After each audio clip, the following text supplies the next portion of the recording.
Hello, myself Aman. So today I'll be explaining regarding the topic regenerative cycle.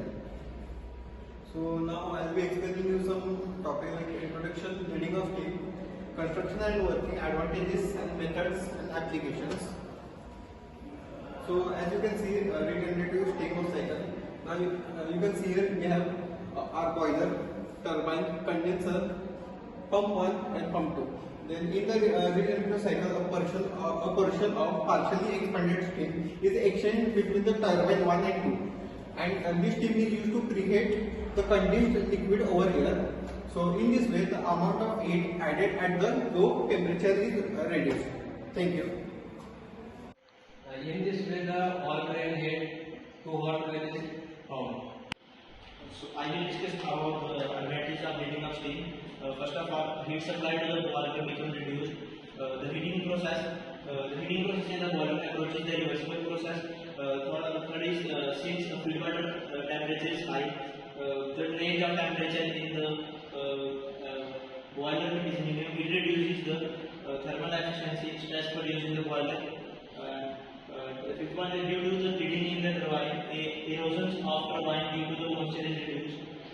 And last one is condenser can be smaller size. I will explain, there are three methods of heating of steam. So I will explain one method, that is direct contact heaters. So the steam leaves from the different points of turbine mixed with the fluid to increase the temperature of fluid water. And the steam is mixed with fluid water resistant with the help of pump and supplied to the boiler.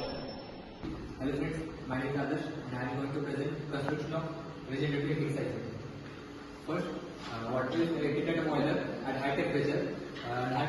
It passes to the turbine and expanded at the turbine at high pressure. And the some of the expanded steam, it is taken from the turbine and released to the heat exchanger. And then after the turbine, the remaining steam is passed to the turbine to condenser and made it condense the liquid. And it will also pass through the pump. It reduces pressure and passes through the refrigerator.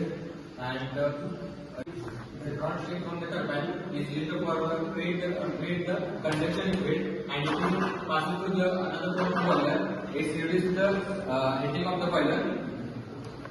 Hello friends, my name is Aditya. I am going to present the cascade system of the thermodynamics. In this method, there are a simple construction. There are two heat exchangers, one condenser, boiler and hot oil.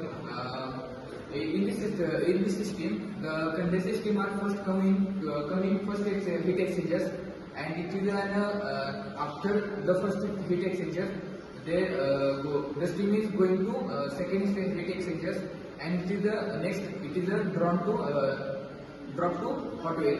It is an useful for increasing the enthalpy of the boiler. It is an useful method usually in increasing the boiler enthalpy.